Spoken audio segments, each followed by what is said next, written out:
La comunicación ha estado presente en la vida del ser humano desde tiempos remotos y ha pasado por diferentes etapas en las que poco a poco ha ido evolucionando, hasta ser como la conocemos actualmente. Las diferentes ciencias como la biología, la física y matemática han establecido teorías para intentar explicar fenómenos o acontecimientos de la vida del hombre y las ciencias de la comunicación no son la excepción.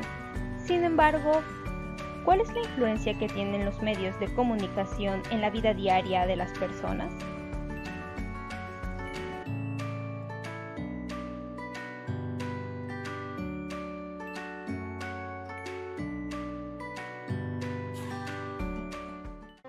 Para responder a esta incógnita, hoy les presentaré las 10 teorías más importantes de la comunicación. Acompáñame a ver este interesante tema.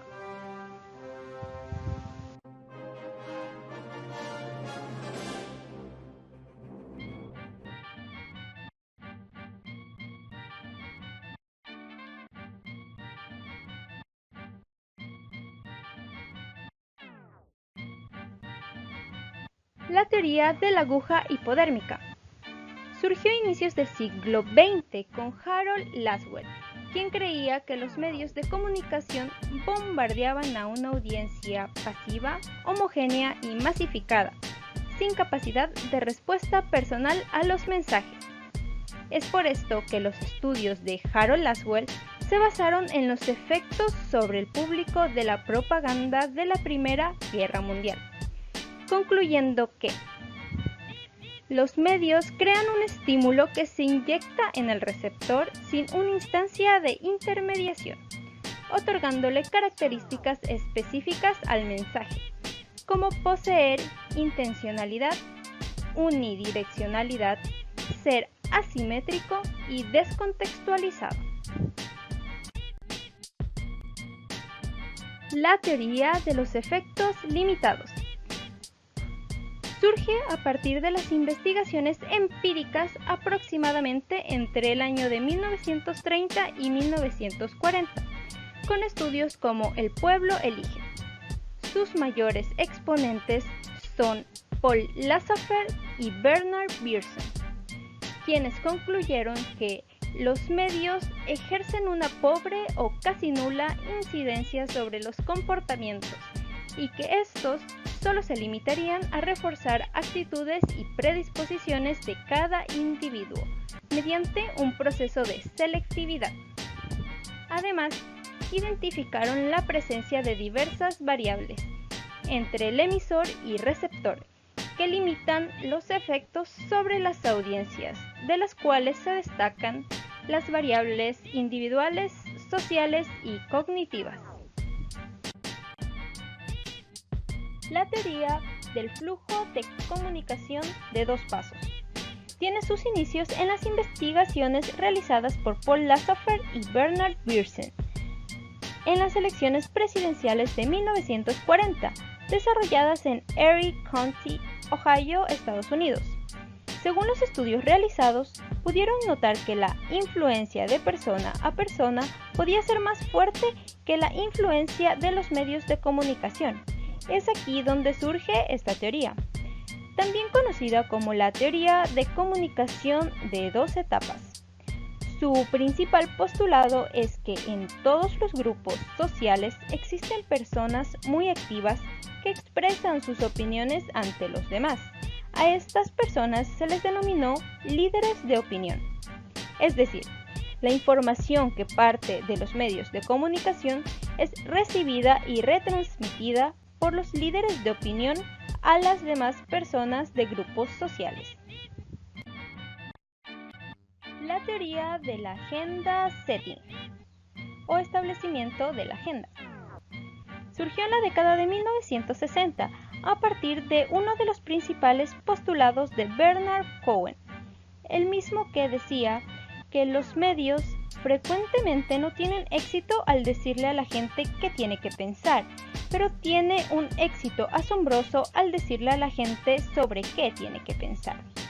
Para 1968, Maxwell, McCone y Donald Shaw se basaron en sus investigaciones previas sobre las elecciones en Chapel Hill, donde pudieron concluir que los temas de importancia para los votantes eran similares a los de los medios de comunicación.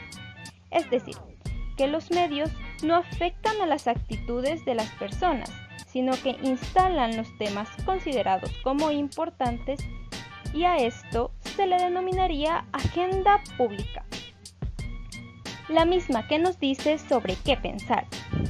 Además, plantea la existencia de la agenda mediática, que identifica los temas más relevantes, y la agenda de atributos, en la cual los medios enfatizan algunos aspectos, a unos les prestan menos atención, mientras que a otros no los muestran.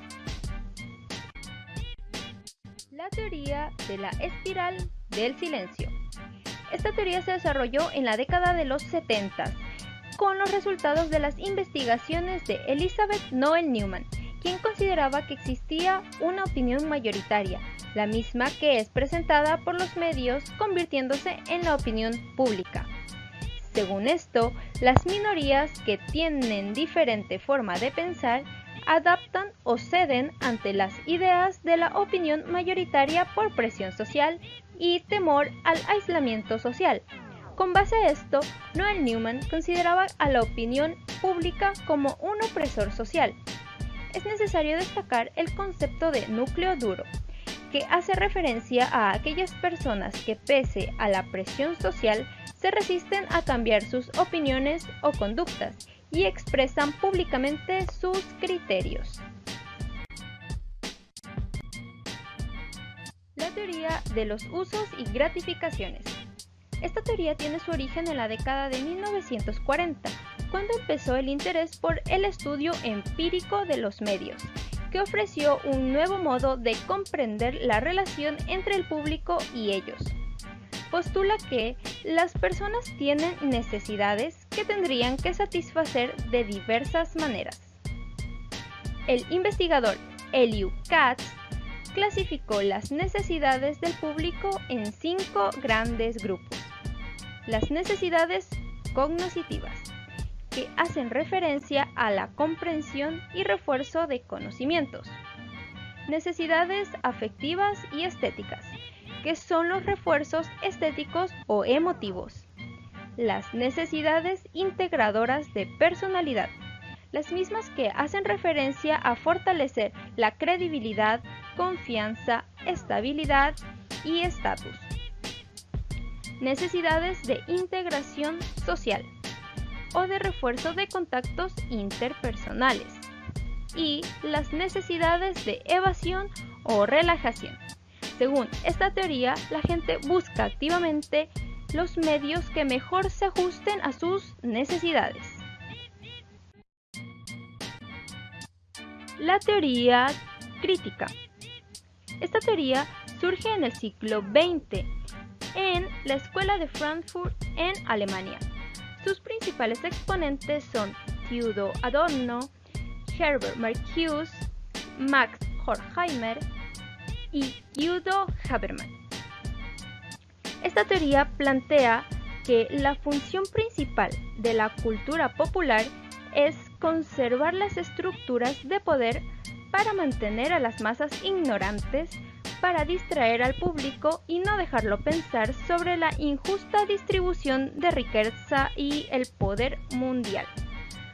Con el pasar de los años, esta teoría ha ido perdiendo vigencia.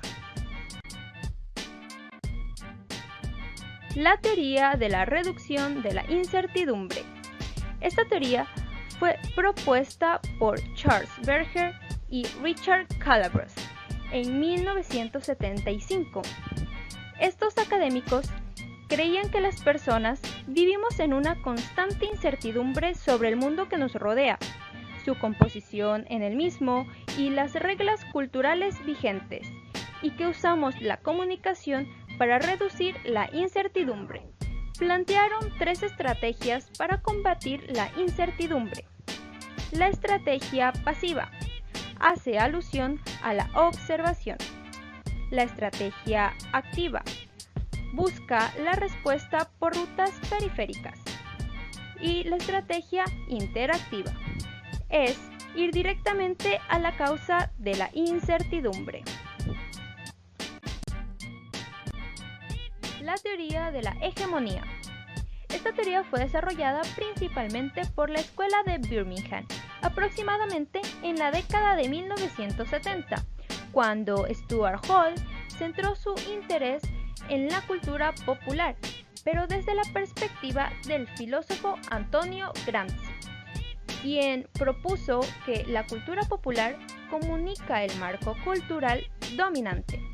Es decir, la cultura pop, aunque no haya sido diseñada artificialmente de esta forma, comunica las estructuras del poder, es decir, quién tiene poder, cuáles son las reglas y a quién hay que obedecerle, etc.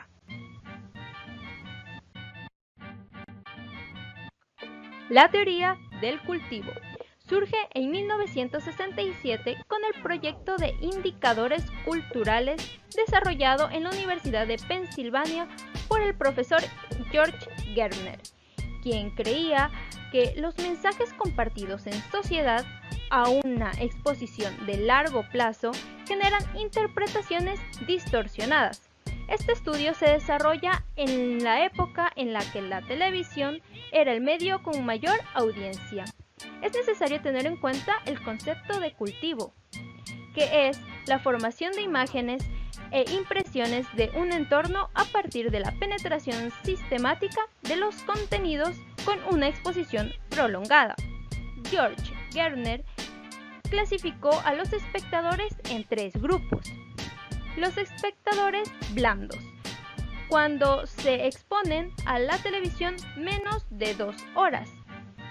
Los espectadores moderados son los que ven televisión entre 2 a 4 horas por día. Y los televidentes duros son quienes se exponen a la televisión más de 4 horas. En estos individuos se presenta un proceso de aculturación, que es tener una visión distorsionada de la realidad, además de tener sensaciones de victimización. Las teorías de la comunicación buscan explicar las consecuencias que tienen los medios de comunicación en la vida cotidiana de una persona y cómo este contenido puede influir en la forma de comportarse y de pensar de cada individuo. Es así como podemos decir que las teorías de comunicación, al igual que las de otras ciencias, son importantes para entender la capacidad que posee el ser humano al momento de crear ideas definidas sobre sí mismo y sobre la sociedad que lo rodea. ¿Alguna vez has pensado qué tan propenso soy ante el contenido de los medios?